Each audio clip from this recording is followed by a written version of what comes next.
Appliances की दुनिया का बेमिसाल संगम। हर खुशियों को लेंगे आप जीत, बस अपने जीवन में इस्तेमाल करें अजीत।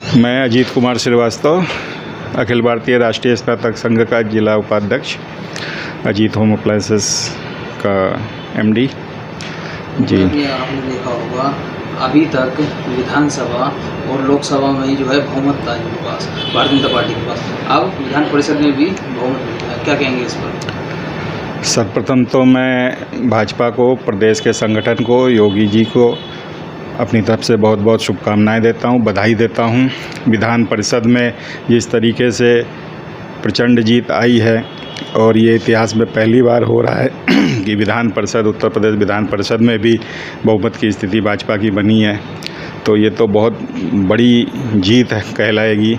और मुझे पूरा विश्वास है आने वाले समय में प्रदेश सरकार इसमें और मजबूती के साथ और बेहतरी के साथ काम कर पाएगी।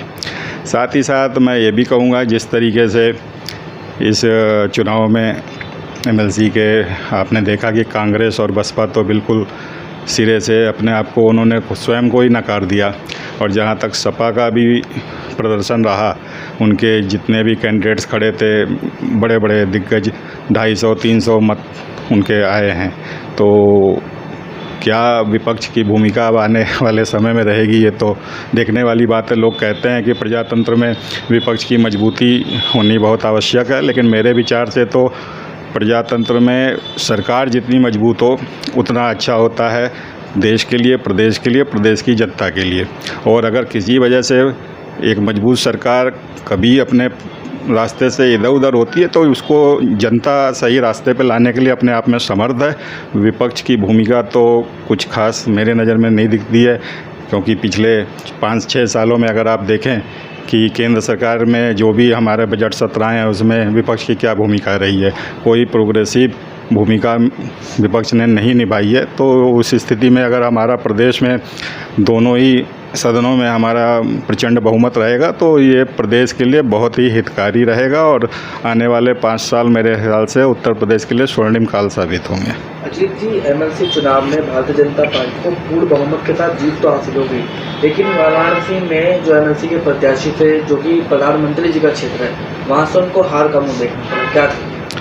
देखिए, इसमें मैं ये एक बात और जोड़ना चाहता हूँ कि सपा के कई प्रवक्ताओं को मैंने सुना, जब ये रिजल्ट आया 36 में से 33 सीट भाजपा ने जीती, तो उसके बाद उनका ने बचाव में कहिए कि एक उनका ये पक्ष था कि बसपा ने भाजपा ने ये सारे चुनाव को मैनेज किया, और जो भी प्रधानी लेवल पे जो वोटिंग गिरनी थी उन लोगों को धमका के कि आगे आपके योजना के पैसे रोक दिए जाएंगे अगर आपने पक्ष में वोट नहीं डाला, ये वो करके। इससे पहले जो हमारे विधानसभा के चुनाव हुए वहाँ पे भी हार के बाद उन्होंने ईवीएम का मुद्दा उठा के जिस तरीके से अपना बचाव किया, तो ये बात एक तरीके से तो इस चीज़ को भी साबित करती है कि जब प्रधानमंत्री के अपने क्षेत्र में एक निर्दलीय उम्मीदवार जीत सकता है तो इन सब बातों में कोई दम नहीं है। हाँ, अब वो क्यों जीते और क्यों भाजपा का कैंडिडेट वहाँ पे हारा, ये मंथन का विषय है। इस पे संज्ञान लिया है, भाजपा के हाईकमान ने इसका संज्ञान लिया है और इस पे मंथन हो रही है। इस पे देखते हैं क्या निकल के आता है। एक आखिरी सवाल हो रहा है, जब से उत्तर प्रदेश में योगी सरकार ने दोबारा शपथ ली है, जब से मैं बात करूँ जिला गाजियाबाद की, तो जिला गाजियाबाद में आए दिन अपराध हो रहे हैं, आए दिन व्यापारियों के साथ लूट हो रही है। कभी व्यापारी से पैसे लूट लिए जाते हैं तो कभी व्यापारी को गोली मारी जाती है। आप भी व्यापारी हैं, क्या कहेंगे इसको?